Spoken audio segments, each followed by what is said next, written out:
کیا آپ جانتے ہیں کہ آپ کی گئی روزانہ کی عبادت، نمازیں اور دعائیں کیوں قبول نہیں ہو پا رہی؟ کیا آپ نے کبھی سوچا ہے کہ ہم دن میں 5 وقت نماز پڑھتے ہیں، رو رو کر دعائیں مانگتے ہیں، لیکن دل کو وہ سکون نہیں ملتا؟ آسمان سے دعاؤں کا جواب کیوں نہیں آتا؟ ہم سمجھتے ہیں کہ ہم نے وضو کر لیا، غسل کر لیا اور ہم پاک ہو گئے، لیکن کیا واقعی ایسا ہے؟ ہمارے معاشرے میں 90% سے زائد خواتین اور مرد غسل کے دوران چند ایسی انجانی غلطیاں کر بیٹھتے ہیں جن کی وجہ سے وہ بظاہر تو نہا لیتے ہیں مگر شرعی طور پر ناپاک ہی رہتے ہیں، اور سب سے خوفناک بات، ہمیں اس کا اندازہ بھی نہیں ہوتا اور ہم مسلسل گناہ کی حالت میں زندگی گزار رہے ہوتے ہیں۔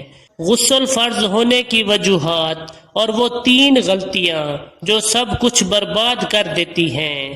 آج کی اس ویڈیو میں ہم کسی کتابی زبان میں نہیں بلکہ بہت ہی سادہ اور عام فہم اردو میں بات کریں گے کہ وہ کون سی نازک مسائل ہیں جن پر شرم کی وجہ سے کوئی بات نہیں کرتا۔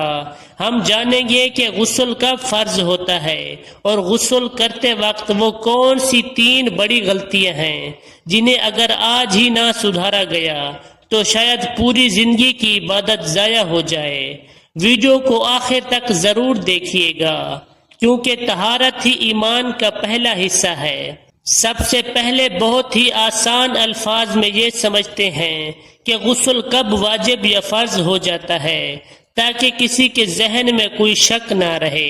پہلی وجہ، ماہواری یا حیض۔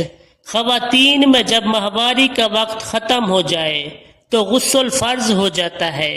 یاد رہے، جب تک مکمل پاکیزگی کی علامت ظاہر نہ ہو تب تک صرف نہا لینے سے طہارت حاصل نہیں ہوتی۔ دوسری وجہ، بچے کی پیدائش یا نفاس۔ بچے کی پیدائش کے بعد جو خون آتا ہے اس کے رکتے ہی غسل فرض ہو جاتا ہے۔ ہمارے ہاں اکثر یہ غلط فہمی ہے کہ 40 دن پورے کرنا لازمی ہے، چاہے خون پہلے ہی کیوں نہ رک گیا ہو۔ یہ بالکل غلط ہے، جیسے ہی صفائی ہو غسل فرض ہے۔ تیسری وجہ، میاں بیوی کے تعلقات۔ جب شادی شدہ جوڑے کے درمیان تعلق قائم ہو تو غسل فرض ہو جاتا ہے، چاہے انزل سیٹسفیکشن ہو یا نہ ہو۔ بہت سے لوگ معلومات نہ ہونے کی وجہ سے اس میں بڑی لاپرواہی کرتے ہیں۔ چوتھی وجہ، احتلام یا خواب میں انزال۔ اگر رات کو سوتے میں کوئی ایسا خواب آئے اور صبح بیدار ہونے پر کپڑوں یا جسم پر تری ریبت محسوس ہو تو غسل فرض ہو جاتا ہے۔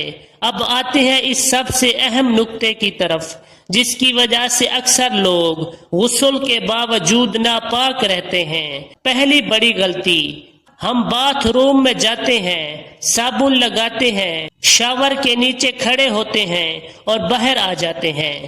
یاد رکھیں، غسل صرف نہانے کا نام نہیں ہے، غسل کے 3 فرائض ہیں جن کے بغیر انسان پاک ہو ہی نہیں سکتا۔